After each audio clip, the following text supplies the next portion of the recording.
Welcome into the Current Report, where we break down what's happening in the world of digital media. I'm your host, Chris Brooklier.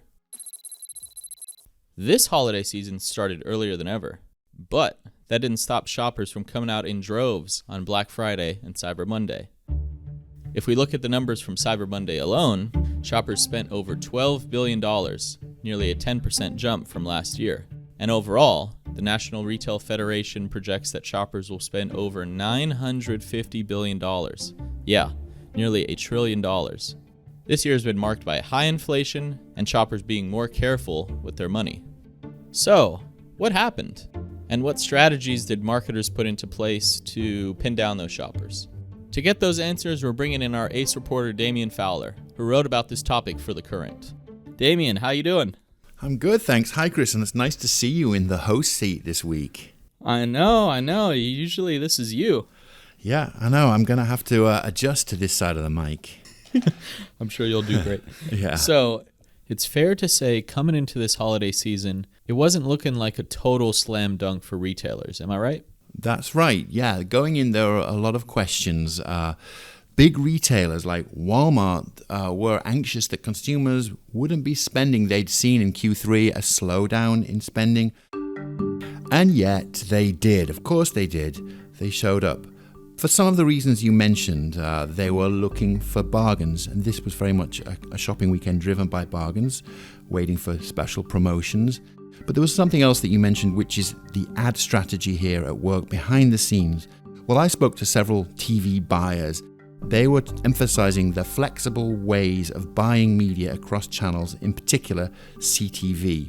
And they were talking about how their clients were having success when they weren't locked into upfront commitments. Here's what Skylar McGill, the head of programmatic and video at WPromote, told me.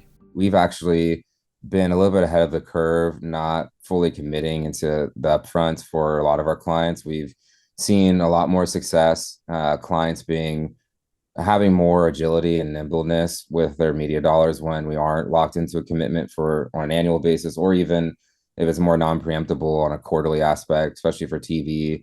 So Skylar was talking about non-preemptible buys, which are typically bought in the quarter before the ad is due to go to air. So that's like an upfront, but it's a little bit tighter, in terms of the time frame. So what he's saying here is that in some cases, media buyers are buying inventory at the last minute to react to the marketplace more quickly. And in the conditions that I just described, where we didn't know whether consumers were going to buy or not, this is critical.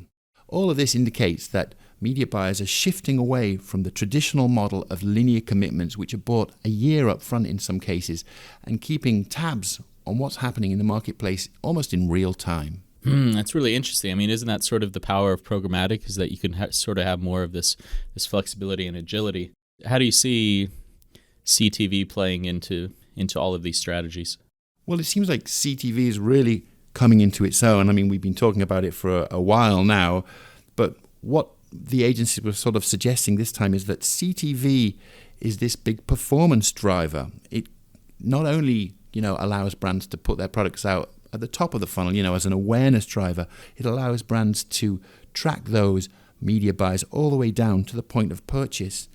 Actually, Skylar came up with a great phrase, his agency, I should say, came up with a great phrase, brandformance, which kind of conflates the idea that the gap between discovery and performance is getting tighter and tighter. Obviously, agencies want to stay close to those shoppers, give them a nudge at the last minute, and they're able to do that more easily with omni-channel buys that start with CTV and maybe end on a mobile or on display or across any given channel. I love that term, brandformance. I feel like it's just sort of like so ad tech, right? Because people really love coming up with new words or coming up with new acronyms. It seems like, flexibility is sort of the name of the game right now, right? And it was definitely one of the big themes for me of your story. This flexibility is coming into more marquee events, especially marquee sporting events. So can you tell me a little bit more about how some of this inventory is available in which events? Yeah, well, I don't know if you're a baseball fan or not, Chris, but this year, for the first time, World Series inventory became available programmatically for the first time. And Nick Lange at PathLabs mentioned to me that he'd found out about this just a few days before.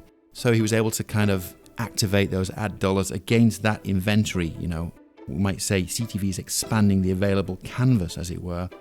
And there was another interesting moment in September that Skylar McGill talked to me about, and it happened during the standoff between cable giant Charter Communications and Disney over carriage fees. He was able to move ad dollars during a blackout to other streaming channels. We saw our clients able to capitalize on a lot of that stuff when those types of moments do arise, where we can shift dollars very quickly within the programmatic schema to take advantage of efficiency. So that's been a big angle that we are continuing to lean into and educate our clients on. I think they're starting to see the trade-off of, potentially not always having the absolute most efficient pricing, but to have the nimbleness to optimize in flight throughout their campaign is proving out to be more successful to their bottom lines. So in short, what he's talking about now, when it comes to CTV, clients appear to be seeing the advantages of not being locked in upfront commitments when it comes to TV buys. The Disney Charter example was actually one of the most interesting parts of your story for me because it's not an obvious link, right? But it was such a big deal. When I was reading it and following it, it was more of like the big picture.